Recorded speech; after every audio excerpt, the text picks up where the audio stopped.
وہ ایک وادی سے گزر رہے تھے۔ انہیں کسی عورت کی آہوزاری سنائی دی، مردانہ آوازیں بھی سنائی دی۔ ان سے صاف پتہ چلتا تھا کہ لڑکی پر زبردستی کی جا رہی ہے۔ ایک شتر سوار اترا اور اس چٹان پر چڑھ گیا جس کی دوسری طرف سے آوازیں آ رہی تھیں۔ اس نے چھپ کر دیکھا، ادھر 4 گھوڑے کھڑے تھے اور 4 آدمی بھی تھے، چاروں سوڈانی حبشی تھے۔ ایک بڑی ہی خوبصورت لڑکی تھی جو دوڑی جا رہی تھی۔ ایک حبشی نے اسے پکڑ لیا اور اسے بازوؤں میں دبوچ کر اٹھا لیا اور اسے اپنے ساتھیوں کے درمیان کھڑا کر کے اس کے سامنے گھٹنوں کے بل ہو گیا۔ اس نے اپنے سینے پر ہاتھ باندھ کر کہا، تم مقدس لڑکی ہو، اپنے آپ کو تکلیف میں ڈال کر ہمیں گنہگار نہ کرو۔ دیوتاؤں کا قہر تمہیں جلا ڈالے گا یا ہمیں پتھر بنا دے گا۔ میں مسلمان ہوں، لڑکی نے چلا کر کہا، تمہارے دیوتاؤں پر لعنت بھیجتی ہوں، مجھے چھوڑ دو ورنہ میں تم سب کو خلیفہ کے کتوں سے بوٹی بوٹی کرا دوں گی۔ تم اب خلیفہ کی ملکیت نہیں، ایک حبشی نے اس سے کہا، اب تم اس دیوتا کی ملکیت ہو جس کے ہاتھ میں آسمان کی بجلیوں کا قہر، ناگوں کا زہر اور شیروں کی طاقت ہے۔ اس نے تمہیں پسند کر لیا ہے، اب جو کوئی تمہیں اس سے چھیننے کی کوشش کرے گا اسے صحرا کی ریت جلا کر راکھ کر دے گی۔ ایک حبشی نے دوسرے سے کہا، میں نے تمہیں کہا تھا کہ یہاں نہ رکو مگر تم آرام کرنا چاہتے تھے، اسے بندھا ہوا لے چلتے اور شام سے پہلے پہلے منزل پر پہنچ جاتے۔ کیا ہمارے گھوڑے تھک نہیں گئے تھے؟ حبشی نے جواب دیا، ہم ساری رات کے جاگے ہوئے نہیں تھے، اسے پھر باندھ لو اور چلو۔ اس نے لڑکی کو دبوچ لیا، اچانک اس کی پیٹھ میں ایک تیر اتر گیا، اس کی گرفت لڑکی سے ڈھیلی ہو گئی۔ لڑکی اسے دھکا دے کر بھاگنے لگی تو دوسرے آدمی نے اسے پکڑ کر گھسیٹا اور گھوڑوں کی اوٹ میں ہو گیا۔ ایک اور تیر آیا، ایک آدمی کی گردن میں لگا اور وہ آدمی بری طرح تڑپنے لگا۔ جس آدمی نے لڑکی کو پکڑا تھا وہ گھوڑے کی باک پکڑ کر لڑکی اور گھوڑے کو نشیبی جگہ لے گیا جو بالکل قریب تھی۔ ایک حبشی اور بھی رہ گیا تھا، وہ بھی دوڑ کر نشیب میں اتر گیا۔ یہ تیر اس شتر سوار سنتری نے چلائے تھے جو چٹان پر چڑھ گیا تھا۔ اس نے بعد میں جو بیان دیا اس میں اس نے کہا تھا کہ وہ دیوتاؤں کے نام سے ڈر گیا تھا، لیکن لڑکی نے جب یہ کہا کہ میں مسلمان ہوں اور میں دیوتاؤں پر لعنت بھیجتی ہوں تو سنتری کا ایمان بیدار ہو گیا۔ لڑکی نے جب خلیفہ کا نام لیا تو سنتری سمجھ گیا کہ یہ حرم کی لڑکی ہے۔ اس کا لباس، اس کی شکل و صورت اور اس کی ڈیل ڈول بتا رہی تھی کہ یہ معمولی درجے کی لڑکی نہیں، اسے اغوا کیا جا رہا ہے اور اسے سوڈان میں لے جا کر فروخت کیا جائے گا۔ سنتری کو یہ معلوم تھا کہ تھوڑے دنوں بعد سوڈانی حبشیوں کا ایک میلہ لگنے والا ہے جس میں لڑکیوں کی خرید و فروخت ہوتی ہے۔ فوج کو سلطان ایوبی نے یہ حکم دے رکھا تھا کہ عورت کی عزت کی حفاظت کی جائے گی۔ ایک عورت کی عزت کو بچانے کے لیے 1 درجن آدمیوں کے قتل کی بھی اجازت تھی۔ سنتری نے یہ ساری باتیں سامنے رکھ کر فیصلہ کر لیا کہ اس لڑکی کو بچانا ہے۔ اس نے 2 تیر چلائے اور 2 حبشی مار ڈالے۔ اس نے غلطی یہ کی کہ باقی 2 حبشیوں کو پکڑنے کے لیے نیچے اتر آیا، اپنے اونٹ پر سوار ہوا اور اپنے ساتھیوں کو بتایا کہ بردہ فروشوں کا تعاقب کرنا چاہیے۔ وہ تینوں اونٹوں کو دوڑاتے دوسری طرف گئے مگر انہیں چٹان کا چکر کاٹ کر جانا پڑا۔ اس نے یہ بھی نہ سوچا کہ اونٹ گھوڑے کا تعاقب کر سکتا ہے یا نہیں۔ ان تینوں میں سے تیر کمان صرف اسی سنتری کے پاس تھا، باقی 2 کے پاس برچیاں اور تلواریں تھیں۔ وہ جب اس جگہ پہنچے جہاں لڑکی اور حبشیوں کو دیکھا گیا تھا تو وہاں 2 لاشوں کے سوا کچھ بھی نہ تھا۔ سوڈانی حبشی لڑکی کو بھی لے گئے تھے اور اپنے مرے ہوئے ساتھیوں کے گھوڑوں کو بھی۔ شتر سواروں نے تعاقب میں اونٹ دوڑائے لیکن وہ ٹیلوں اور چٹانوں کا علاقہ تھا، راستہ گھومتا اور مڑتا تھا۔ انہیں بھاگتے گھوڑوں کے ٹاپو سنائی دے رہے تھے جو دور ہٹتے گئے اور خاموش ہو گئے۔ شتر سواروں نے دونوں لاشیں اونٹوں پر لادیں اور واپس آ گئے۔ انہیں معلوم تھا کہ یہ لاشیں کس کی ہیں، یہ عام قسم کے بردہ فروشوں کی بھی ہو سکتی تھیں۔ انہیں اٹھا لانا ضروری نہ تھا، لیکن لڑکی خلیفہ کی معلوم ہوتی تھی، اس لیے لاشیں اٹھانا ضروری سمجھا گیا تاکہ یہ معلوم ہو سکے کہ اغوا کرنے والے کون ہیں۔ صلاح الدین ایوبی پریشانی اور غصے کے عالم میں ٹہل رہا تھا۔ کمرے میں اس کے مشیر اور معتمد بیٹھے تھے، یہ اس کے دوست بھی تھے، وہ سر جھکائے بیٹھے تھے۔ سلطان ایوبی اپنے آپ کو ہمیشہ قابو میں رکھتا تھا، وہ کبھی جذباتی نہیں ہوا تھا، غصہ پی جایا کرتا تھا اور ذہن کو پوری طرح قابو میں رکھ کر سوچا اور فیصلہ کیا کرتا تھا۔ ایسے حالات نے بھی اسے آزمایا تھا جن میں جابر جنگجو بھی ہتھیار ڈال دیا کرتے تھے۔ وہ محاصروں میں بھی لڑا تھا اور اس حال میں بھی محاصرے میں رہا تھا کہ اس کے سپاہیوں کے حوصلے ٹوٹ گئے تھے۔ قلعے میں کھانے پینے کے لیے بھی کچھ نہ رہا تھا اور سپاہیوں کے ترکش بھی خالی ہو گئے تھے۔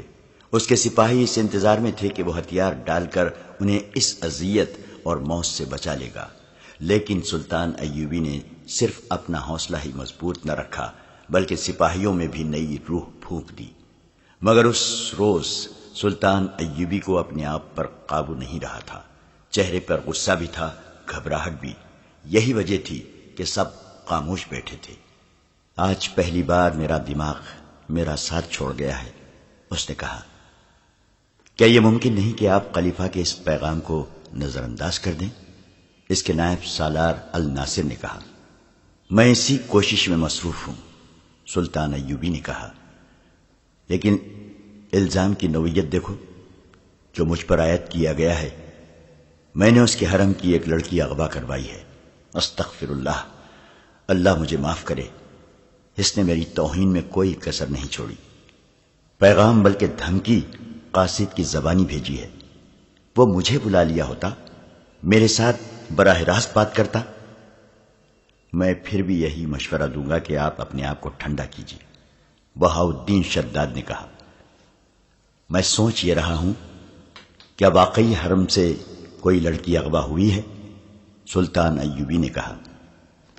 یہ جھوٹ معلوم ہوتا ہے، اسے پتہ چل گیا ہوگا کہ میں نے خطبے میں سے اس کا نام نکلوا دیا ہے۔ اس کے جواب میں اس نے مجھ پر یہ الزام لگا کر کہ میں نے اس کے حرم کی ایک لڑکی اغوا کرائی ہے، انتقام لینے کی کوشش کی ہے۔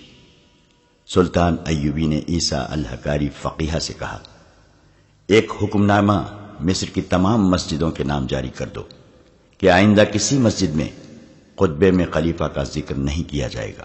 آپ اس کے ہاں چلے جائیں اور اس سے بات کریں۔ الناصر نے کہا، اسے صاف الفاظ میں بتا دیں کہ خلیفہ قوم کی عزت کا نشان ہوتا ہے، لیکن اس کا حکم نہیں چل سکتا، خصوصاً اس صورتحال میں جب حالات جنگی ہیں اور دشمن کا خطرہ باہر سے بھی ہے اور اندر سے بھی موجود ہے۔ میں تو یہاں تک مشورہ دوں گا کہ اس کے محافظ دستے کی نفری کم کر دیں، سوڈانی حبشیوں کی جگہ مصری دستہ رکھیں اور اس کے محل کے اخراجات کم کریں۔ میں اس کے نتائج سے آگاہ ہوں، ہمیں مقابلہ کرنا ہی پڑے گا، ہمیں اللہ پر بھروسہ رکھنا چاہیے۔ میں نے ہمیشہ اپنے اللہ پر بھروسہ کیا ہے، سلطان ایوبی نے کہا۔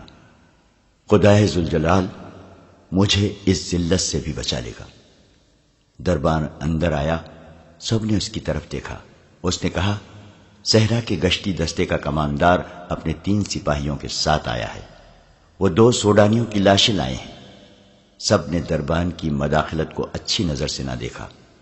اس وقت سلطان ایوبی بڑے ہی اہم اور خفیہ اجلاس میں مصروف تھا، لیکن سلطان نے دربان سے کہا، انہیں اندر بھیج دو۔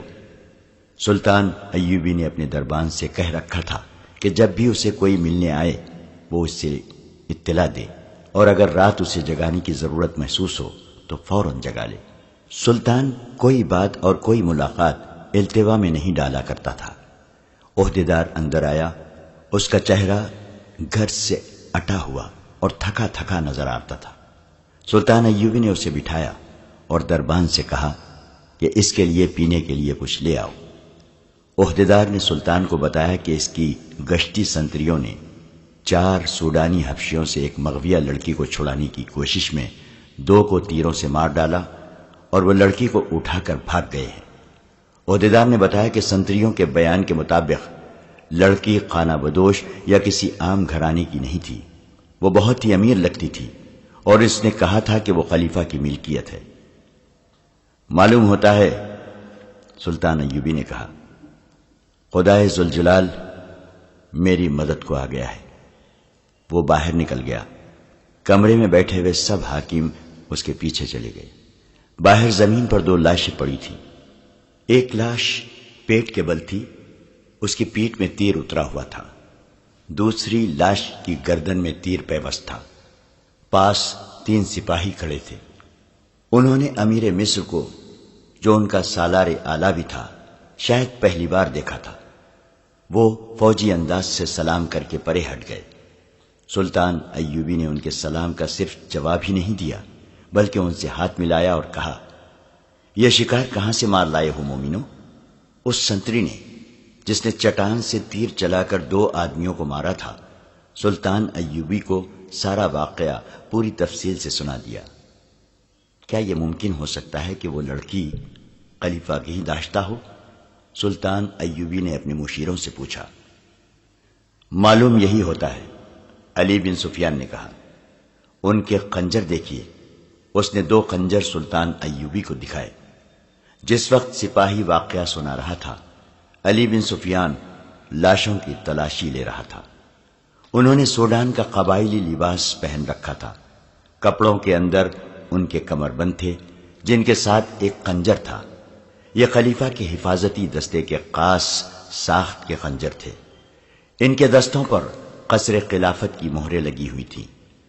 علی بن سفیان نے کہا، اگر انہوں نے یہ خنجر چوری نہیں کیے تو یہ دونوں قصر خلافت کے حفاظتی دستے کے سپاہی ہیں۔ یہ کہا جا سکتا ہے کہ لڑکی وہی ہے جو خلیفہ کے حرم سے اغوا ہوئی ہے، اور اغوا کرنے والے خلیفہ کے محافظوں میں سے ہیں۔ لاشیں اٹھاؤ اور خلیفہ کے پاس لے چلو، سلطان ایوبی نے کہا۔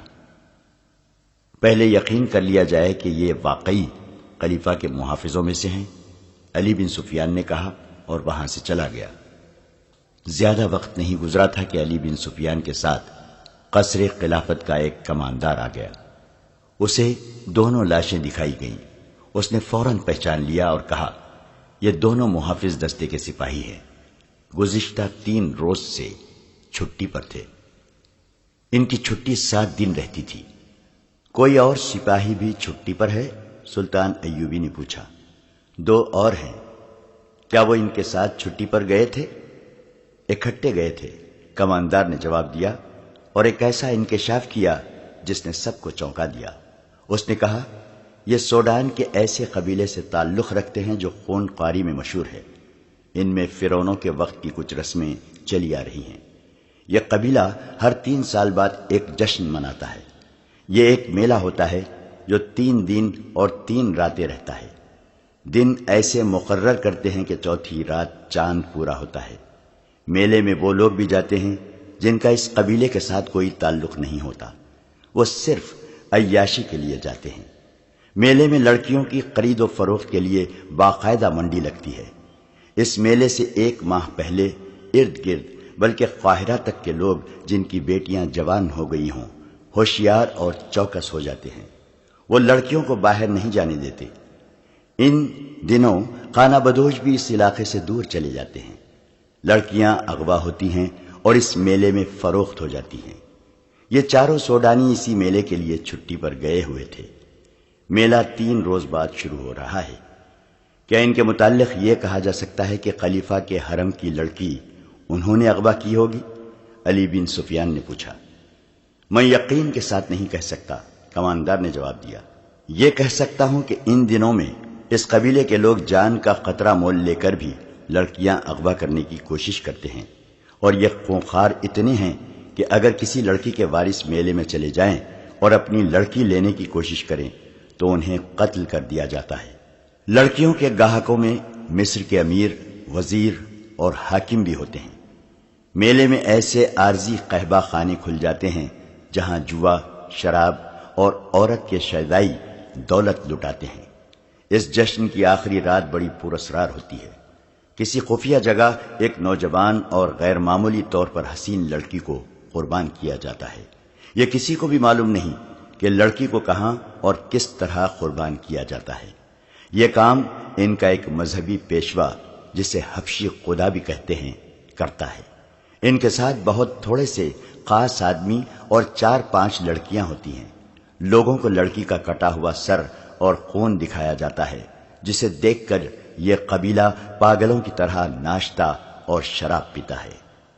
خلیفہ نے محافظ دستے کا ناک میں دم کر رکھا تھا۔ تمام تر محافظ دستہ دھوپ میں کھڑا تھا۔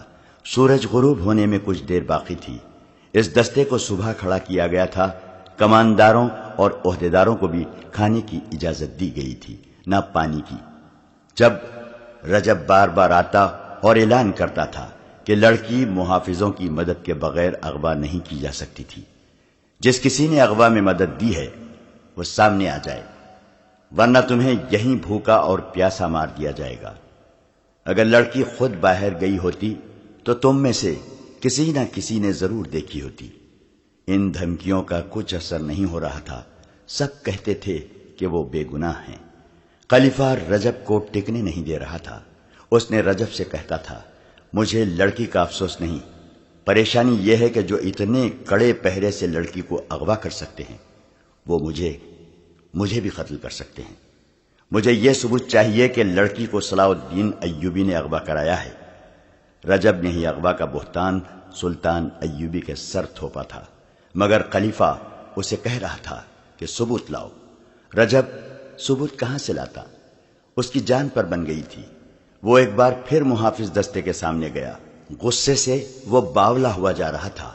وہ کئی بار دی ہوئی دھمکی ایک بار پھر دینے ہی لگا تھا کہ دروازے پر کھڑے سنتریوں نے دروازے کھول دیے اور اعلان کیا، امیر مصر تشریف لا رہے ہیں۔ بڑے دروازے میں سلطان ایوبی کا گھوڑا داخل ہوا۔ اس کے آگے 2 محافظ سواروں کے گھوڑے تھے، 8 سوار پیچھے تھے، ایک دائیں اور ایک بائیں تھا۔ ان کے پیچھے سلطان ایوبی کے حاکم اور مشیر تھے۔ ان میں علی بن سفیان بھی تھا۔ رجب نے خلیفہ کو اطلاع بھیج دی کہ سلطان صلاح الدین ایوبی آیا ہے۔ سب نے دیکھا کہ سلطان ایوبی کے اس جلوس کے پیچھے 4 پہیوں والی ایک گاڑی تھی، جس کے آگے 2 گھوڑے جٹے ہوئے تھے۔ گاڑی پر 2 لاشیں پڑی تھی، ایک سیدھی دوسری الٹی۔ تیر ابھی تک لاشوں میں اترے ہوئے تھے۔ ان لاشوں کے ساتھ وہ 3 چھتر سوار تھے جنہوں نے ان حبشیوں کو مارا تھا۔ خلیفہ باہر آ گیا۔ سلطان ایوبی اور اس کے تمام سوار گھوڑوں سے اترے۔ سلطان ایوبی نے اسی احترام کے ساتھ خلیفہ کو سلام کیا جس احترام کا وہ حقدار تھا۔ جھک کر اس سے مصافحہ کیا اور اس کا ہاتھ چوما۔ مجھے آپ کا پیغام مل گیا تھا کہ میں آپ کی حرم کی لڑکی واپس کر دوں۔ سلطان ایوبی نے کہا، میں آپ کے 2 محافظوں کی لاشیں لایا ہوں۔ یہ لاشیں مجھے بے گناہ ثابت کر دیں گی، اور میں حضور کی خدمت اقدس میں یہ گزارش کرنا ضروری سمجھتا ہوں کہ صلاح الدین ایوبی آپ کی فوج کا سپاہی نہیں ہے۔ جس خلافت کی آپ نمائندگی کر رہے ہیں وہ اس کا بھیجا ہوا ہے۔ خلیفہ نے صلاح الدین ایوبی کے تیور بھانپ لیے۔ اس فاطمی خلیفہ کا ضمیر گناہوں کے بوجھ سے کراہ رہا تھا۔ وہ سلطان ایوبی کی باروب اور پرجلال شخصیت کا سامنا کرنے کے قابل نہیں تھا۔ اس نے سلطان ایوبی کے کندھے پر ہاتھ رکھ کر کہا، میں تمہیں اپنے بیٹوں سے زیادہ عزیز سمجھتا ہوں صلاح الدین، اندر آؤ۔ میری حیثیت ابھی ملزم کی ہے۔ سلطان ایوبی نے کہا، مجھے ابھی صفائی پیش کرنی ہے کہ میں اغوا کا ملزم نہیں ہوں۔ خدائے ذوالجلال نے میری مدد فرمائی ہے اور 2 لاشیں بھیجی ہیں۔ یہ لاشیں بولیں گی نہیں۔ ان کی خاموشی اور ان میں اترے ہوئے تیر گواہی دیں گے کہ صلاح الدین ایوبی اس جرم کا مجرم نہیں ہے جو قصر خلافت میں سرزد ہوا ہے۔ میں جب تک اپنے آپ کو بے گناہ ثابت نہ کر لوں گا اندر نہیں جاؤں گا۔ وہ لاشوں کی طرف چل پڑا۔ خلیفہ کھچا ہوا اس کے پیچھے پیچھے گیا۔ تھوڑی دور 400-450 نفری کا محافظ دستہ کھڑا تھا۔ سلطان ایوبی نے لاشیں اٹھا کر اس دستے کے سامنے رکھ دیں اور بلند آواز سے کہا، 8 سپاہی آگے آؤ اور لاشوں کو دیکھ کر بتاؤ کہ یہ کون ہے۔ پہلے کماندار اور عہدیدار آئے۔ انہوں نے لاشیں دیکھ کر ان کے نام بتائے اور کہا، یہ ہمارے دستے کے سپاہی تھے۔ ان کے بعد 8 سپاہی آئے۔ انہوں نے بھی لاشوں کو دیکھ کر کہا کہ یہ ان کے ساتھی تھے۔ 8 اور سپاہی آئے، پھر 8 اور آئے۔ اس طرح 8 سپاہی آتے رہے اور بتاتے رہے کہ یہ لاشیں ان کے فلاں فلاں ساتھیوں کی ہیں۔ صلاح الدین خلیفہ نے کہا، میں نے مان لیا ہے کہ یہ لاشیں قصر خلافت کے 2 محافظوں کی ہیں۔ میں اس سے آگے سننا چاہتا ہوں کہ انہیں کس نے ہلاک کیا ہے۔ صلاح الدین نے اس گشتی سنتری سے جس نے انہیں ہلاک کیا تھا کہا کہ اپنا بیان دہرائے۔ اس نے سارا واقعہ خلیفہ کو سنا دیا۔ وہ ختم کر چکا تو سلطان ایوبی نے خلیفہ سے کہا، لڑکی میرے پاس نہیں لائی گئی، وہ سوڈانی حبشیوں کے میلے میں فروخت ہونے کے لیے گئی ہے۔ خلیفہ کھسیانہ ہوا جا رہا تھا۔ اس نے سلطان ایوبی سے کہا کہ وہ اندر چلے۔ سلطان ایوبی نے اندر جانے سے انکار کر دیا اور کہا، میں اس لڑکی کو زندہ یا مردہ برآمد کر کے آپ کے حضور حاضری دوں گا۔ میں ابھی اتنا ہی کہوں گا کہ حرم کی ایک ایسی لڑکی کا اغوا جو تحفے کے طور پر آئی تھی اور جو آپ کی منکوحہ بیوی نہیں داشتہ تھی، میرے لیے ذرہ برابر بھی اہمیت نہیں رکھتی۔ خداوند تعالیٰ نے مجھے اس سے اہم فرائض سونپے ہیں۔ میری پریشانی یہ نہیں کہ ایک لڑکی اغوا ہو گئی ہے، خلیفہ نے کہا، اصل پریشانی یہ ہے کہ اس طرح لڑکیاں اغوا ہونے لگیں تو ملک میں قانون کا کیا حشر ہوگا، اور میری پریشانی یہ ہے کہ سلطنت اسلامیہ اغوا ہو رہی ہے۔ سلطان ایوبی نے کہا، آپ زیادہ پریشان نہ ہوں، میرا شعبہ سراغ رسانی لڑکی کو برآمد کرنے کی پوری کوشش کرے گا۔ خلیفہ سلطان ایوبی کو ذرا سا پرے لے گیا اور کہا، صلاح الدین، میں ایک عرصے سے دیکھ رہا ہوں کہ تم مجھ سے کھچے کھچے رہتے ہو۔ میں نجم الدین ایوب سلطان ایوبی کے والد محترم کا بہت احترام کرتا ہوں، مگر تمہارے دل میں میرے لیے ذرہ برابر بھی احترام نہیں ہے، اور مجھے آج بتایا گیا ہے کہ جامع مسجد کے خطیب امیر العالم نے یہ گستاخی کی ہے کہ خطبے سے میرا نام ہٹا دیا ہے۔ مجھے رجب نے بتایا ہے کہ میں اسے اس گستاخی کی سزا دے سکتا ہوں۔ میں تم سے پوچھنا چاہتا ہوں کہ اس نے تمہاری شے پر تو ایسا نہیں کیا؟ میری شے پر نہیں، میرے حکم پر اس نے خلیفہ کا نام خطبے سے حذف کیا ہے۔ سلطان ایوبی نے کہا، صرف آپ کا نام نہیں بلکہ ہر اس خلیفہ کا نام خطبے سے ہٹا دیا گیا ہے جو آپ کے بعد آئے گا اور جو اس کے بعد آئے گا۔ کیا یہ حکم فاطمی خلافت کو کمزور کرنے کے لیے جاری کیا گیا ہے؟ خلیفہ نے پوچھا۔ مجھے شک ہے کہ یہاں عباسی خلافت لائی جا رہی ہے۔ حضور بہت بوڑھے ہو گئے ہیں، سلطان ایوبی نے کہا۔ قرآن نے شراب کو اسی لیے حرام کہا ہے کہ اس سے دماغ معوف ہو جاتا ہے۔ سلطان نے ذرا سوچ کر کہا، میں نے فیصلہ کیا ہے کہ کل سے آپ کے محافظ دستے میں رد و بدل ہوگا اور رجب کو میں واپس لے کر آپ کو نیا کماندار دوں گا، لیکن میں رجب کو یہاں رکھنا چاہتا ہوں۔ خلیفہ نے کہا، میں حضور سے درخواست کرتا ہوں کہ فوجی معاملات میں دخل دینے کی کوشش نہ کریں۔ سلطان ایوبی نے کہا اور علی بن سفیان کی طرف متوجہ ہوا جو 5 حبشی محافظوں کو ساتھ لیے آ رہا تھا۔ یہ 5 اسی قبیلے سے تعلق رکھتے ہیں۔ علی بن سفیان نے کہا، میں نے اس دستے سے مخاطب ہو کر کہا کہ اس قبیلے کے کوئی آدمی یہاں ہوں تو باہر آ جائیں۔ یہ 5 صفوں سے باہر آ گئے۔ ان کے متعلق مجھے ان کے کماندار نے بتایا ہے کہ پرسوں سے چھٹی پر جا رہے تھے۔ میں انہیں اپنے ساتھ لے جا رہا ہوں، لڑکی کے اغوا میں ان کا ہاتھ ہو سکتا ہے۔ صلاح الدین نے رجب کو بلا کر کہا، کل یہاں دوسرا کماندار آ رہا ہے، آپ میرے پاس آ جائیں گے، میں آپ کو منجنیقوں کی کمان دینا چاہتا ہوں۔ رجب کے چہرے کا رنگ بدل گیا۔ ام ارارہ کو گھوڑے پر ڈالے ہوئے جب وہ 2 حبشی اتنی دور نکل گئے جہاں انہیں تعاقب کا خطرہ نہ رہا تو انہوں نے گھوڑے روک دیے۔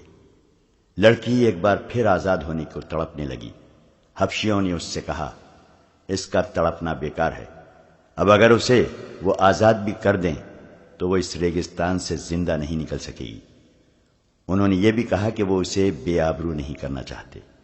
اگر ان کی نیت ایسی ہوتی تو وہ اس کے ساتھ وحشیوں جیسا سلوک کر چکے ہوتے۔ ام ارارہ حیران تھی کہ انہوں نے اسے چھیڑا تک نہیں تھا۔ انہیں تو جیسے احساس ہی نہیں تھا کہ اتنی دلکش لڑکی ان کے رحم و کرم پر ہے۔ ان میں سے ایک نے جو مارا جا چکا تھا، مرنے سے پہلے اس کے سامنے گھٹنوں کے بل بیٹھ کر التجا کی تھی کہ وہ تڑپ تڑپ کر اپنے آپ کو اذیت میں نہ ڈالے۔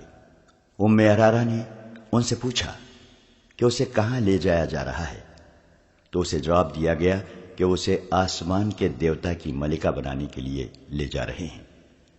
انہوں نے لڑکی کی آنکھوں پر پٹی باندھ دی اور اٹھا کر گھوڑے پر بٹھا دیا۔ اس نے آزاد ہونے کی کوشش ترک کر دی۔ اس نے دیکھ لیا تھا کہ یہ کوشش بے سود ہے۔ گھوڑے چل پڑے اور عرارہ ایک حبشی کے آگے گھوڑے پر بیٹھی ہچکولے کھاتی رہی۔ ایک جگہ رک کر اس کے منہ میں پانی ڈالا گیا اور گھوڑے چل پڑے۔ بہت دیر بعد خنکی سے عرارہ نے محسوس کیا کہ رات ہو گئی ہے۔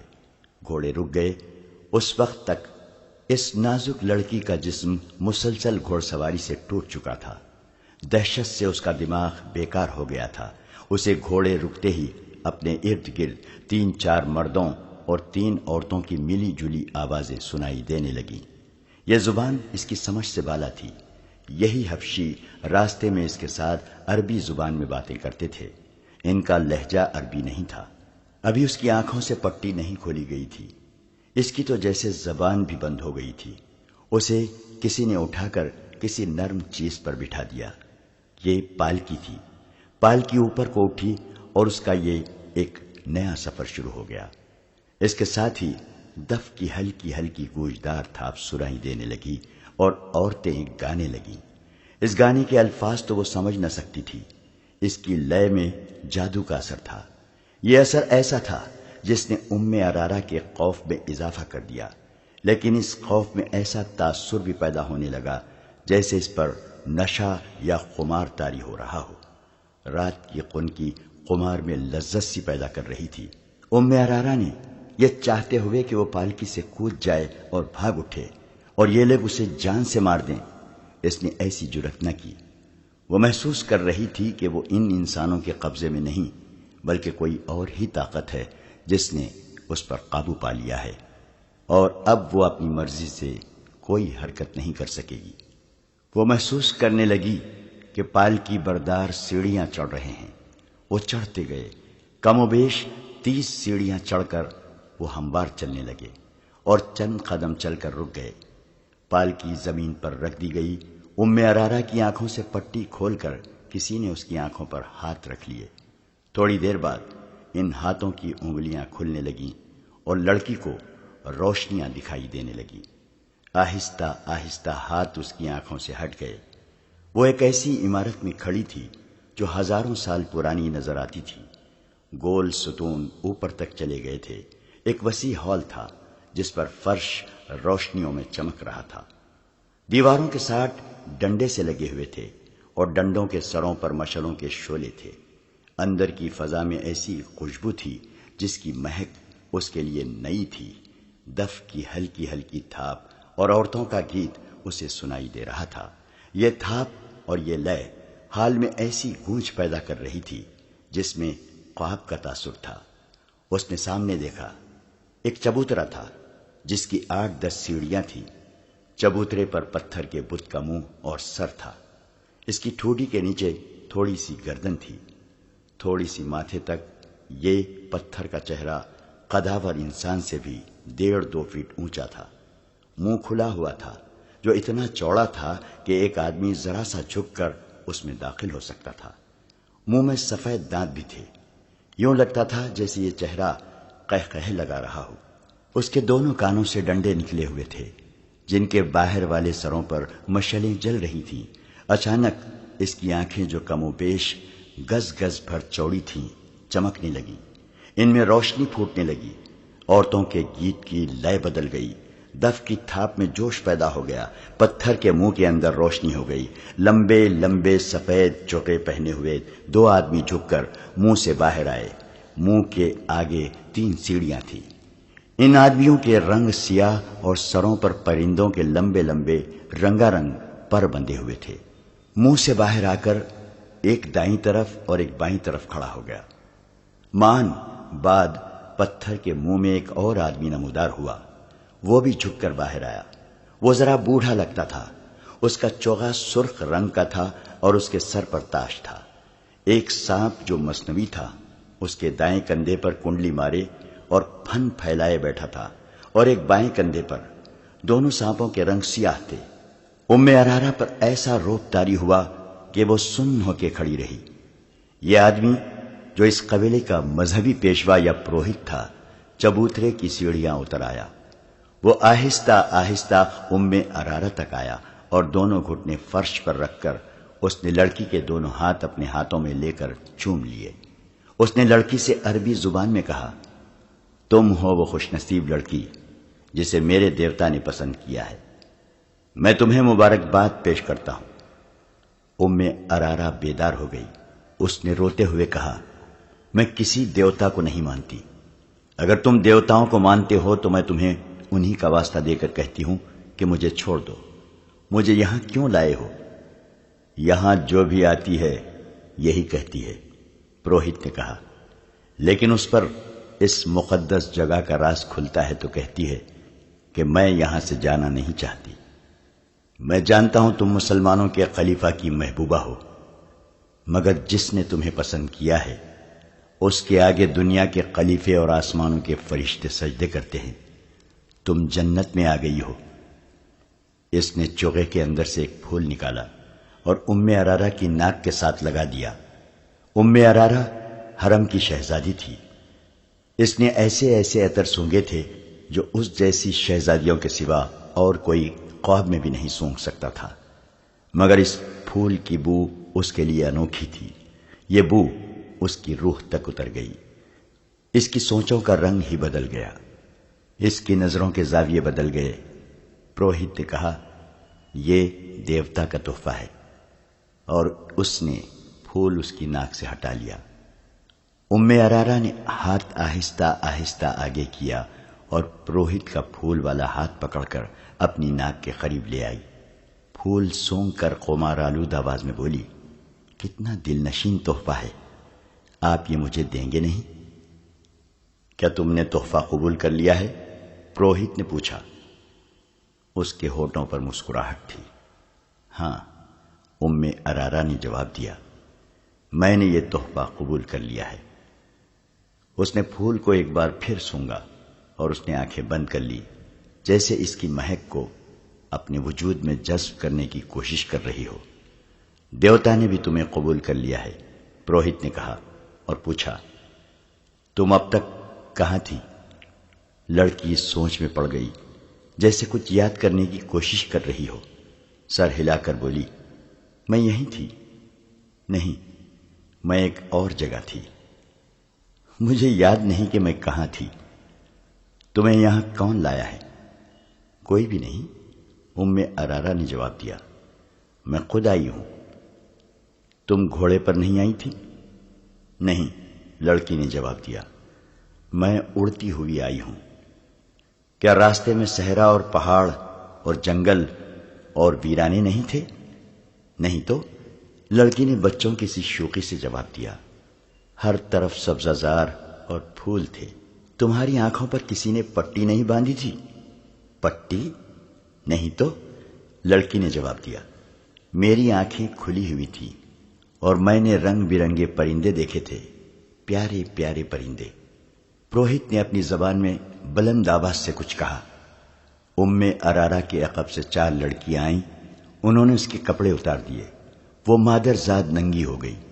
اس نے مسکرا کر پوچھا، دیوتا مجھے اس حالت میں پسند کریں گے؟ پروہت نے کہا، نہیں، تمہیں دیوتا کے پسند کے کپڑے پہنائے جائیں گے۔ لڑکیوں نے اس کے کندھوں پر چادر سی ڈال دی جو اتنی چوڑی تھی کہ کندھوں سے پاؤں تک اس کا جسم مستور ہو گیا۔ اس چادر کے کناروں پر رنگدار رسیوں کے ٹکڑے تھے۔ چادر آگے کر کے ان ٹکڑوں کو گانٹھیں دے دی گئیں اور چادر نہایت موزوں چغا بن گئی۔ ارارا کے بال ریشم جیسے ملائم اور سیاہی مائل بھورے تھے۔ ایک لڑکی نے اس کے بالوں میں کنگھی کر کے اس کے شانوں پر پھیلا دیے اور اس کا حسن اور زیادہ بڑھ گیا۔ پروہت نے اسے مسکرا کر دیکھا اور گھوم کر پتھر کے محیب چہرے کی طرف چل پڑا۔ 2 لڑکیوں نے ارارا کے ہاتھ تھام لیے اور پروہت کے پیچھے پیچھے چل پڑی۔ ارارا شہزادیوں کی طرح چل پڑی۔ اس نے ادھر ادھر نہیں دیکھا کہ ماحول کیسا ہے، اس کی چال میں اور ہی شان تھی۔ عورتوں کا راگ اسے پہلے سے زیادہ طلسماتی اور پرسوز معلوم ہونے لگا۔ وہ پروہت کے پیچھے ہاتھ لڑکیوں کے ہاتھوں پر رکھے چبوترے کی سیڑھیاں چڑھنے لگی۔ پروہت پتھر کے پہاڑ جیسے چہرے کے منہ میں داخل ہو گیا۔ ارارا بھی 3 سیڑھیاں چڑھ کر پتھر کے منہ میں جھک کر داخل ہو گئی۔ دونوں لڑکیاں وہیں کھڑی رہیں۔ ارارا کا ہاتھ پروہت نے تھام لیا۔ منہ کی چھت اتنی اونچی تھی کہ وہ سیدھے چل رہے تھے۔ حلق میں پہنچے تو آگے سیڑھیاں تھیں۔ وہ سیڑھیاں اتر گئے۔ یہ ایک تہہ خانہ تھا جہاں قندیلیں روشن تھیں۔ اس کمرے میں بھی مہک تھی۔ یہ کمرہ کشادہ نہیں تھا، چھت اونچی نہیں تھی۔ اس کی دیواریں اور چھت درختوں کے پتوں اور پھولوں سے ڈھکی ہوئی تھی۔ فرش پر ملائم گھاس اور گھاس پر پھول بچھے ہوئے تھے۔ ایک کونے میں خوشنما سراہی اور پیالے رکھے تھے۔ پروہت نے سراہی سے 2 پیالے بھرے، ایک ارارا کو دیا۔ دونوں نے پیالے ہونٹوں سے لگائے اور خالی کر دیے۔ دیوتا کب آئے گا؟ ارارا نے پوچھا۔ تم نے ابھی اسے پہچانا نہیں؟ پروہت نے کہا۔ تمہارے سامنے کون کھڑا ہے؟ ارارا اس کے پاؤں میں بیٹھ گئی اور بولی، ہاں میں نے پہچان لیا ہے۔ تم وہ نہیں ہو جسے میں نے اوپر دیکھا تھا۔ تم نے مجھے قبول کر لیا ہے؟ ہاں، پروہت نے کہا، آج سے تم میری دلہن ہو۔ میں آپ کو اور کچھ نہیں بتا سکتا۔ میرے باپ نے مجھے بتایا تھا کہ پروہت لڑکی کو پھول سنگھاتا ہے جس کی خوشبو سے لڑکی کے ذہن سے نکل جاتا ہے کہ وہ کیا تھی، کہاں سے آئی ہے اور کس طرح لائی گئی ہے۔ وہ پروہت کی لونڈی بن جاتی ہے اور اسے دنیا کی گندی چیزیں بھی خوبصورت دکھائی دیتی ہیں۔ پروہت 3 راتیں اسے اپنے ساتھ تہہ خانے میں رکھتا ہے۔ یہ انکشاف ان 5 سوڈانی حبشیوں میں سے ایک علی بن سفیان کے سامنے کر رہا تھا، جنہیں اس نے خلیفہ کے محافظ دستے میں سے نکالا تھا۔ یہ 5 اسی قبیلے میں سے تھے جس قبیلے کے وہ 4 تھے جنہوں نے ارارا کو اغوا کیا تھا۔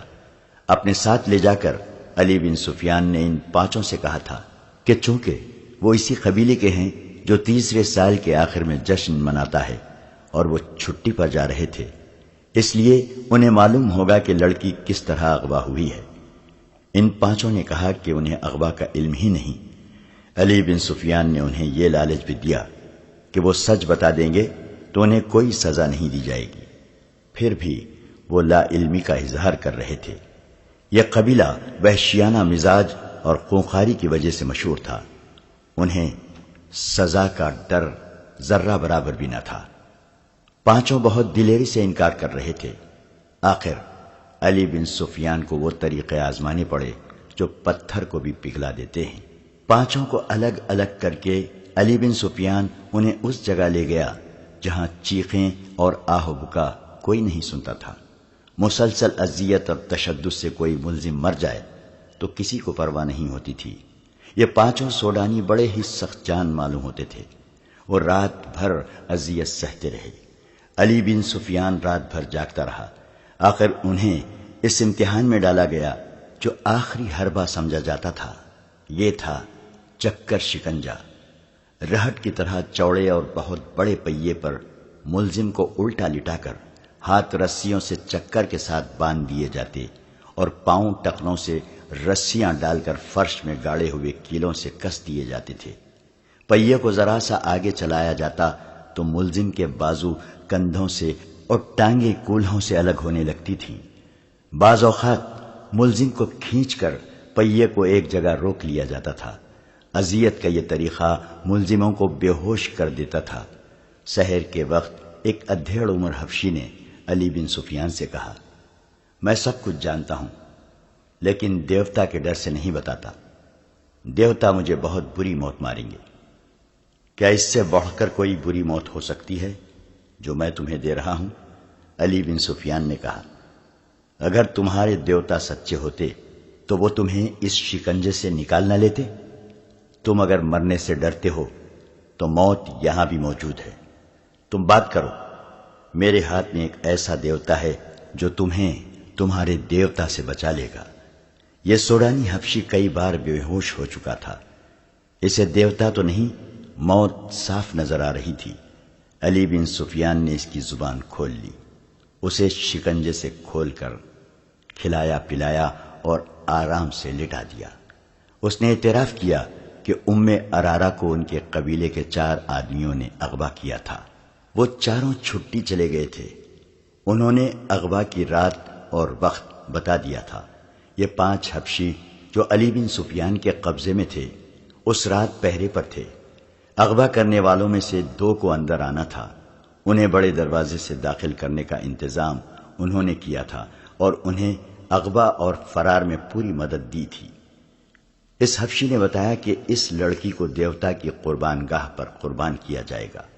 ہر 3 سال بعد ان کا قبیلہ 4 روزہ جشن مناتا ہے، لیکن لڑکی اپنے قبیلے کی نہیں ہوتی۔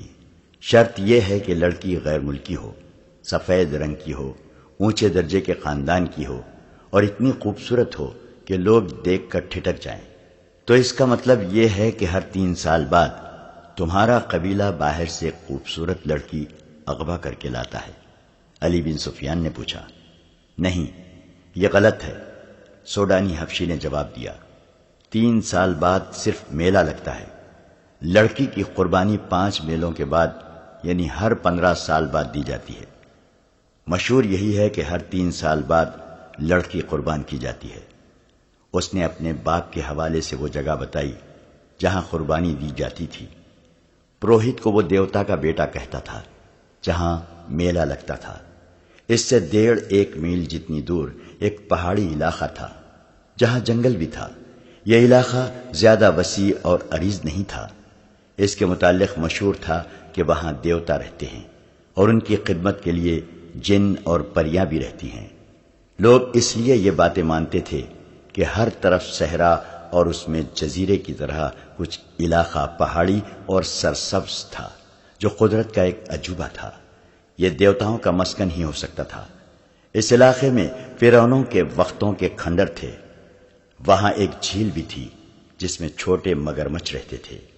قبیلے کا کوئی آدمی سنگین جرم کرے تو اسے پروہت کے حوالے کر دیا جاتا۔ پروہت اسے زندہ جھیل میں پھینک دیتا جہاں مگرمچھ اسے کھا جاتے تھے۔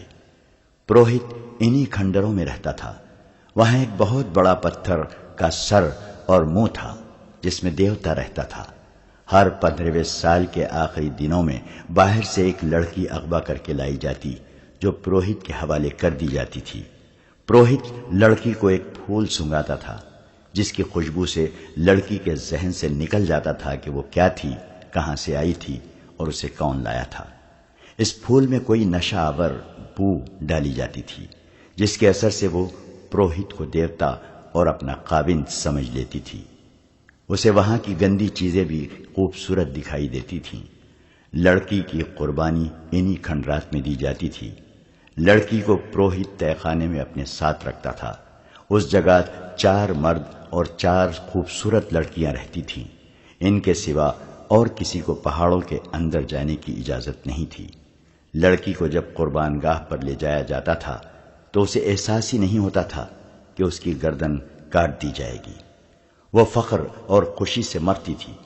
اس کا دھڑ مگرمچھوں کی جھیل میں پھینک دیا جاتا اور بال کاٹ کر قبیلے کے ہر گھر میں تقسیم کر دیے جاتے تھے۔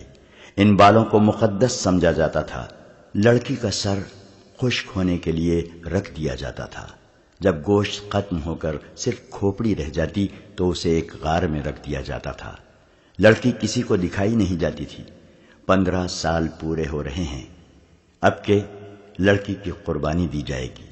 اس حبشی نے کہا، ہم 9 آدمی مصر کی فوج میں بھرتی ہوئے تھے۔ ہمیں چونکہ نڈر اور وحشی سمجھا جاتا ہے اس لیے ہمیں خلیفہ کے محافظ دستے کے لیے منتخب کر لیا گیا۔ 2 مہینے گزرے، ہم نے اس لڑکی کو دیکھا۔ ایسی خوبصورت لڑکی ہم نے کبھی نہیں دیکھی تھی۔ ہم سب نے فیصلہ کر لیا کہ اس لڑکی کو اٹھا لے جائیں گے اور قربانی کے لیے پیش کریں گے۔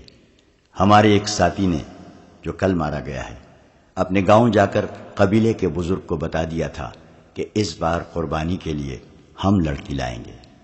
ہم نے لڑکی کو اغوا کر لیا۔ یہ قصہ صلاح الدین ایوبی کو سنایا گیا تو وہ گہری سوچ میں کھو گیا۔ علی بن سفیان اس کے حکم کا منتظر تھا۔ سلطان ایوبی نے نقشہ دیکھا اور کہا، اگر جگہ یہ ہے تو یہ ہماری عملداری سے باہر ہے۔ تم نے شہر کے پرانے لوگوں سے جو معلومات حاصل کی ہیں ان سے یہ ثابت ہوتا ہے کہ فرعون تو صدیاں گزرے مر گئے ہیں، لیکن فرعونیت ابھی باقی ہے۔ بحیثیت مسلمان ہم پر یہ فرض عائد ہوتا ہے کہ ہم اگر دور نہ پہنچ سکیں تو قریبی پڑوس سے تو کفر اور شرک کا خاتمہ کریں۔ آج تک معلوم نہیں کتنے والدین کی معصوم بیٹیاں قربان کی جا چکی ہیں، اور اس میلے میں کتنی بیٹیاں اغوا ہو کر فروخت ہو جاتی ہیں۔ ہمیں دیوتاؤں کا تصور ختم کرنا ہے۔ لوگوں کو دیوتاؤں کا تصور دے کر نام نہاد مذہبی پیشوا لڑکیاں اغوا کروا کے بدکاری اور عیاشی کرتے ہیں۔ میرے مخبروں کی اطلاعوں نے یہ بیہودہ انکشاف کیا ہے کہ ہماری فوج کے کئی کماندار اور مصر کے پیسے والے لوگ اس میلے میں جاتے اور لڑکیاں خریدتے یا چند دنوں کے لیے کرائے پر لاتے ہیں۔ علی بن سفیان نے کہا، کردار کی تباہی کے علاوہ یہ خطرہ بھی ہے کہ سوڈانیوں کی برطرف فوج کے عسکری اس میلے میں زیادہ تعداد میں جاتے ہیں۔ ہماری فوج اور ہمارے دوسرے لوگوں کا سوڈانی سابقہ فوجیوں کے ساتھ ملنا جلنا اور جشن منانا ٹھیک نہیں۔ یہ مشترکہ تفریح ملک کے لیے خطرناک ثابت ہو سکتی ہے۔ علی بن سفیان نے ذرا جھجک کر کہا، اور لڑکی کو قربان ہونے سے پہلے بچانا اور خلیفہ کے حوالے کرنا اس لیے بھی ضروری ہے کہ اسے معلوم ہو جائے کہ اس نے آپ پر اغوا کا جو الزام عائد کیا ہے وہ کتنا بے بنیاد اور لغو ہے۔ مجھے اس کی کوئی پرواہ نہیں علی، سلطان ایوبی نے کہا، میری توجہ اپنی ذات پر نہیں۔ مجھے کوئی کتنا ہی حقیر کہے، میں اسلام کی عظمت کے فروغ اور تحفظ کو بھول نہیں سکتا۔ میری ذات کچھ بھی نہیں، اور تم بھی یاد رکھو علی، اپنی ذات سے توجہ ہٹا کر سلطنت کے استحکام اور فلاح و بہبود پر مرکوز کر دو۔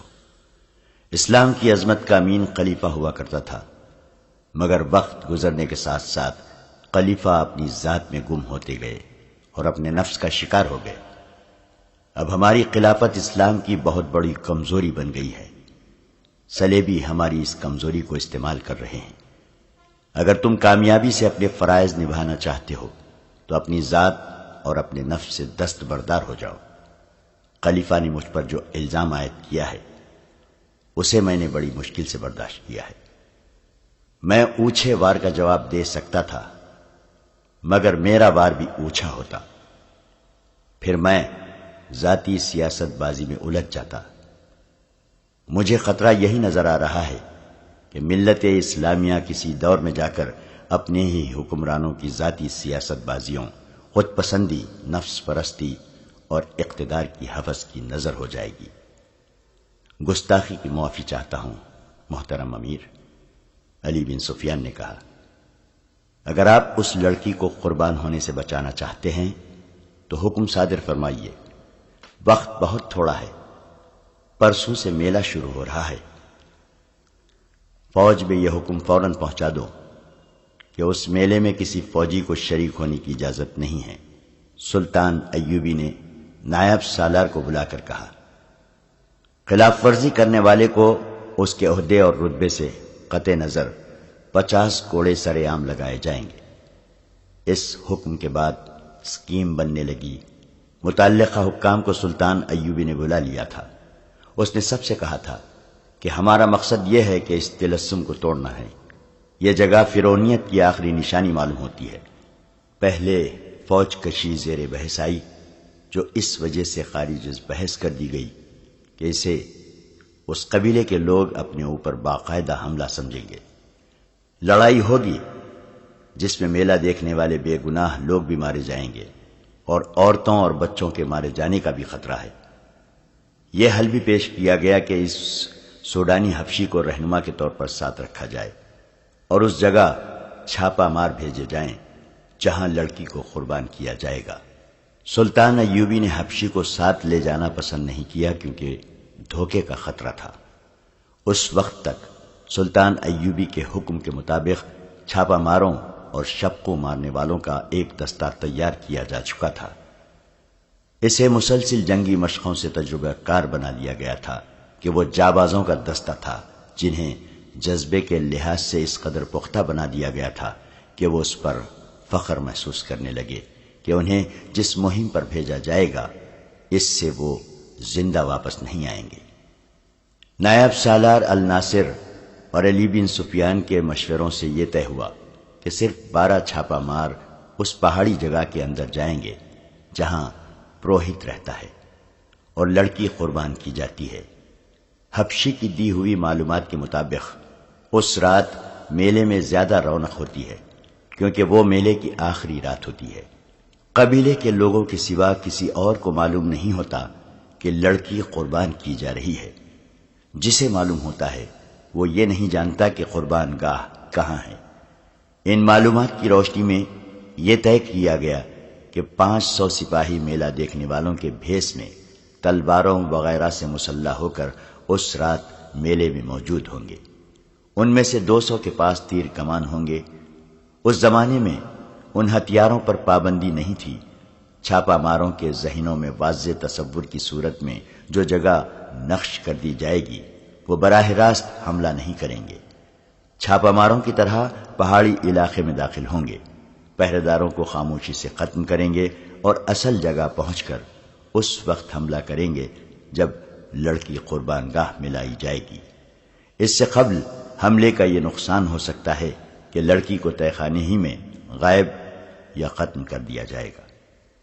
یہ معلوم ہو گیا تھا کہ قربانی آدھی رات کے وقت پورے چاند میں دی جاتی ہے۔ 500 سپاہیوں کو اس وقت تک پہلے قربان گاہ والی پہاڑی کے ارد گرد پہنچنا تھا۔ چھاپا ماروں کے لیے گھیرے میں آ جانے یا مہم میں ناکام ہونے کی صورت میں یہ ہدایت دی گئی کہ وہ فلیتے والا ایک آتشی تیر اوپر کو چلائیں گے۔ اس تیر کا شعلہ دیکھ کر یہ 500 نفری حملہ کر دے گی۔ اسی وقت 12 جانباز منتخب کر لیے گئے اور اس فوج میں سے جو 2 سال پہلے نور الدین زنگی نے سلطان ایوبی کی مدد کے لیے بھیجی تھی، 500 ذہین اور بے خوف سپاہی، عہدیدار اور کماندار منتخب کر لیے گئے۔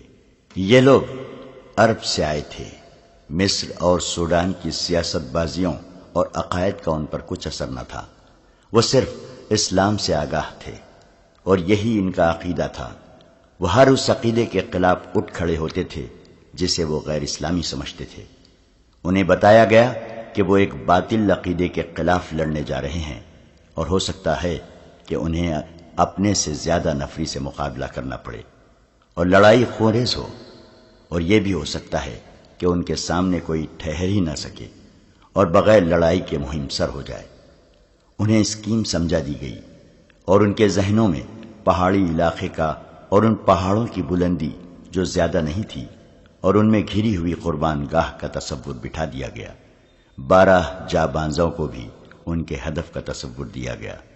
انہیں ٹریننگ بڑی سختی سے دی گئی تھی۔ پہاڑیوں پر چڑھنا اور ریگستانوں میں دوڑنا، بھوک اور پیاس اونٹ کی طرح برداشت کرنا ان کے لیے مشکل نہیں تھا۔ قربانی کی رات کو 6 روز باقی تھے۔ 3 دن اور 3 راتیں چھاپا ماروں اور 500 سپاہیوں کو مشق کرائی گئی۔ چوتھے روز چھاپا ماروں کو اونٹوں پر روانہ کر دیا گیا۔ اونٹوں کی میانہ چال سے 1 دن اور آدھی رات کا سفر تھا۔ شتربانوں کو حکم دیا گیا تھا کہ چھاپا ماروں کو پہاڑی علاقے سے دور جہاں وہ کہیں اتار کر واپس آ جائیں۔ 500 کے دستے کو تماشائیوں کے بھیس میں 2-2 4-4 کی ٹولیوں میں گھوڑوں اور اونٹوں پر روانہ کیا گیا۔ انہیں جانور اپنے ساتھ رکھنے تھے۔ ان کے ساتھ ان کے کماندار بھی اس بھیس میں چلے گئے۔ میلے کی آخری رات تھی۔ پورا چاند ابھرتا آ رہا تھا۔ صحرا کی فضا شیشے کی طرح شفاف تھی۔ میلے میں انسانوں کے ہجوم کا کوئی شمار نہ تھا۔ کہیں نیم برہنہ لڑکیاں رقص کر رہی تھیں اور کہیں گانے والیوں نے مجمع لگا رکھا تھا۔ سب سے زیادہ بھیڑ اس چبوترے کے ارد گرد تھی جہاں لڑکیاں نیلام ہو رہی تھیں۔ ایک لڑکی کو چبوترے پر لایا جاتا، گاہک اسے ہر طرف سے دیکھتے، اس کا منہ کھول کر دانت دیکھتے، بالوں کو الٹا پلٹا کر کے دیکھتے، جسم کی سختی اور نرمی محسوس کرتے اور بولی شروع ہو جاتی۔ وہاں جوا بھی تھا، شراب بھی تھی۔ اگر وہاں نہیں تھا تو قانون نہیں تھا، پوری آزادی تھی۔ دور دور سے آئے ہوئے لوگوں کے خیمے میلے کے ارد گرد نصب تھے۔ تماشائی مذہب اور اخلاق کی پابندیوں سے آزاد تھے۔ انہیں معلوم نہیں تھا کہ ان سے تھوڑی ہی دور جو پہاڑیاں ہیں، ان میں ایک خوبصورت لڑکی کو ذبح کرنے کے لیے تیار کیا جا رہا ہے، اور وہاں ایک انسان دیوتا بنا ہوا ہے۔ وہ اتنا ہی جانتے تھے کہ ان پہاڑیوں میں گھرا ہوا علاقہ دیوتاؤں کا پایہ تخت ہے، جہاں جن اور بھوت پہرا دیتے ہیں، اور کوئی انسان وہاں جانے کی سوچ بھی نہیں سکتا۔ انہیں یہ بھی معلوم نہ تھا کہ ان کے درمیان اللہ کے 500 سپاہی گھوم پھر رہے ہیں، اور 12 انسان دیوتاؤں کے پایہ تخت کی حدود میں داخل ہو چکے ہیں۔ صلاح الدین ایوبی کے 12 چھاپا ماروں کو بتایا گیا تھا کہ پہاڑیوں کے اندرونی علاقے میں داخل ہونے کا راستہ کہاں ہے، لیکن وہاں سے وہ داخل نہیں ہو سکتے تھے، کیونکہ وہاں پہرے کا خطرہ تھا۔ انہیں بہت دشوار راستے سے اندر جانا تھا۔ انہیں بتایا گیا تھا کہ پہاڑیوں کے ارد گرد کوئی انسان نہیں ہوگا، مگر وہاں انسان موجود تھے، جس کا مطلب یہ تھا کہ اس حبشی نے علی بن سفیان کو غلط بتایا تھا کہ اس علاقے کے گرد کوئی پہرا نہیں ہوتا۔ پہاڑیوں کا یہ خطہ 1 میل بھی لمبا نہیں تھا اور اسی قدر چوڑا تھا۔ وہ چونکہ تربیت یافتہ چھاپا مار تھے، اس لیے وہ بکھر کر اور احتیاط سے آگے گئے تھے۔ ایک چھاپا مار کو اتفاق سے ایک درخت کے قریب ایک متحرک سایہ نظر آیا۔ چھاپا مار چھپتا اور رینگتا اس کے عقب میں چلا گیا، قریب جا کر اس پر جھپٹ پڑا، اس کی گردن بازو کے شکنجے میں لے کر خنجر کی نوک اس کے دل پر رکھ دی۔ گردن ڈھیلی چھوڑ کر اس سے پوچھا کہ تم یہاں کیا کر رہے ہو اور یہاں کس قسم کا پہرا ہے؟ وہ حبشی تھا۔ چھاپا مار عربی بول رہا تھا جو حبشی سمجھ نہیں سکتا تھا۔ اتنے میں ایک اور چھاپا مار آ گیا، اس نے بھی خنجر حبشی کے سینے میں رکھ دیا۔ انہوں نے اشاروں سے پوچھا تو حبشی نے اشاروں میں جواب دیا، جس سے شک ہوتا تھا کہ یہاں پہرا موجود ہے۔ اس حبشی کی شیرک کاٹ دی گئی اور چھاپا مار اور زیادہ محتاط ہو کر آگے بڑھے۔ یکلخ جنگل آ گیا، آگے پہاڑی تھی، چاند اوپر اٹھتا آ رہا تھا، لیکن درختوں اور پہاڑیوں نے اندھیرا کر رکھا تھا۔ وہ پہاڑی پر ایک دوسرے سے ذرا دور اوپر چڑھتے گئے۔ اندر کے علاقے میں جہاں لڑکی کو پروہت کے حوالے کیا گیا تھا، کوئی اور ہی سرگرمی تھی۔ پتھر کے چہرے کے سامنے چبوترے پر ایک قالین بچھا ہوا تھا، اس پر چوڑے پھل والی تلوار رکھی تھی۔ اس کے قریب ایک چوڑا برتن رکھا تھا اور قالین پر پھول بکھرے ہوئے تھے۔ اس کے قریب آگ جل رہی تھی۔ چبوترے کے چاروں کناروں پر دیے جلا کر چراغاں کیا گیا تھا۔ وہاں 4 لڑکیاں گھوم پھر رہی تھیں۔ ان کا لباس 2 چوڑے پتے تھے اور باقی جسم برہنہ۔ 4 حبشی تھے جنہوں نے کندھوں سے ٹخنوں تک سفید چادریں لپیٹ رکھی تھی۔ ارارا تہ خانے میں پروہت کے ساتھ تھی۔ پروہت اس کے بالوں سے کھیل رہا تھا اور وہ مخمور آواز میں کہہ رہی تھی، میں انگوک کی ماں ہوں، تم انگوک کے باپ ہو۔ میرے بیٹے مصر اور سوڈان کے بادشاہ بنیں گے، میرا خون انہیں پلا دو، میرے لمبے لمبے سنہرے بال ان کے گھروں میں رکھ دو۔ تم مجھ سے دور کیوں ہٹ گئے ہو؟ میرے قریب آؤ۔ پروہت اس کے جسم پر تیل کی طرح کوئی چیز ملنے لگا۔ انگوک غالباً اس قبیلے کا نام تھا۔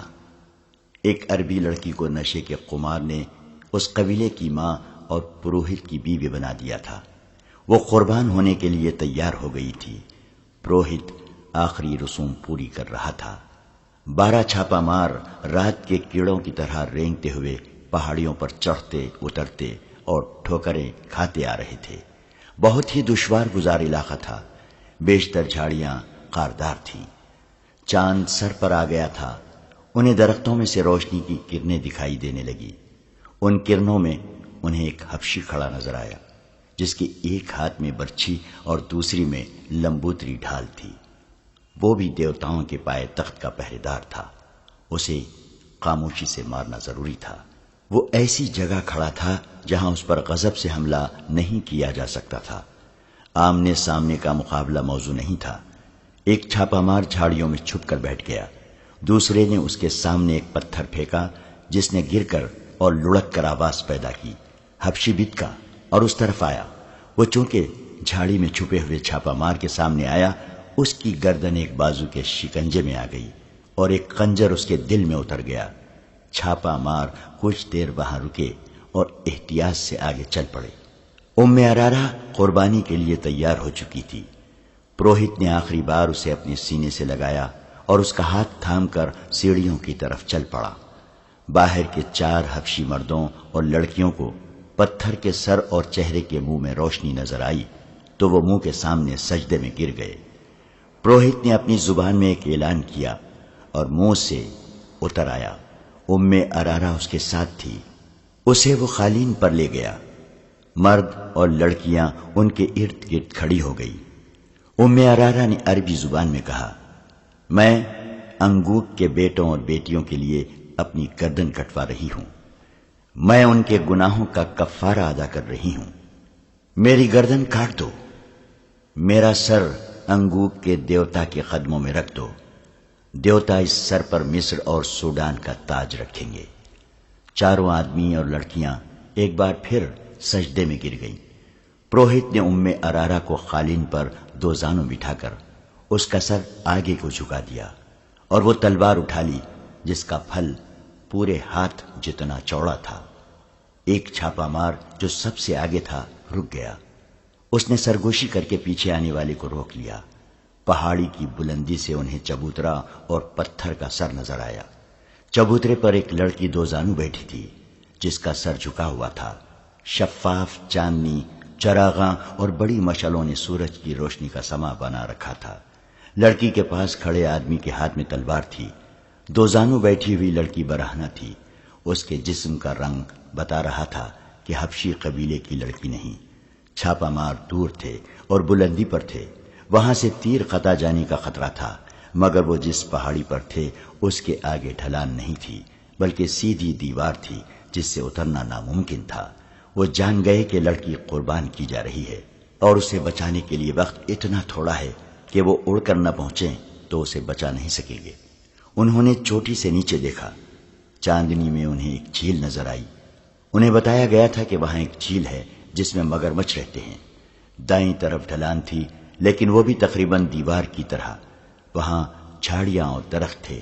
انہیں پکڑ پکڑ کر اور ایک دوسرے کے ہاتھ تھام کر وہ ڈھلان اترنے لگے۔ ان میں سے آخری جانباز نے اتفاق سے سامنے دیکھا۔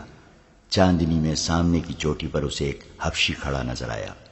اس کے ایک ہاتھ میں ڈھال تھی اور دوسرے ہاتھ میں برچھی جو اس نے تیر کی طرح پھینکنے کے لیے تان رکھی تھی۔ چھاپا ماروں پر چاندی نہیں پڑ رہی تھی۔ حبشی ابھی شک میں تھا۔ آخری چھاپا مار نے کمان میں تیر ڈالا۔ رات کی خاموشی میں کمان کی آواز سنائی دی۔ تیر حبشی کی شہرک میں لگا اور وہ لڑکتا ہوا نیچے آ رہا۔